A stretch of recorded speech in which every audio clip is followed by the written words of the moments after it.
தொடர்ந்து 3 தடவை திருச்செந்தூர் வான்னு கனவுல வந்தது.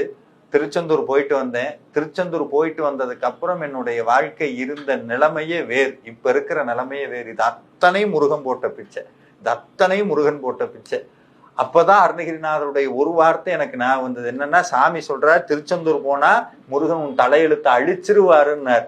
அப்ப எனக்கு அது பாட்டா தெரிஞ்சது. இன்னைக்கு அது எனக்கு வாழ்க்கையா இருக்குது. அப்ப எனக்கு அது வெறும் பாட்டு. அதனாலதான் இன்னைக்கும் நான் ஒவ்வொரு தடவையும் சொல்லும் போது, நெத்தியில விபூதி வைக்கும் போதெல்லாம் எனக்கு மோசமான தலையெழுத்து இருக்குது. ஆமா, அந்த தலையெழுத்தை அழிக்கிறதுக்கு முருகனுடைய பாதம் வேணும். அந்த பாதமும் ஒண்ணு, அந்த பாதத்துல பட்டு வந்த விபூதியும் ஒண்ணு.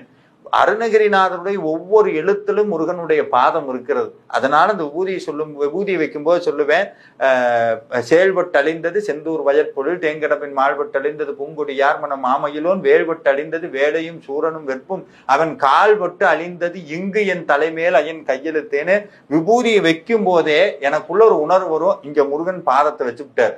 அதுக்கப்புறம் எந்த தலையெழுத்து எதையும் என்ன ஒன்னும்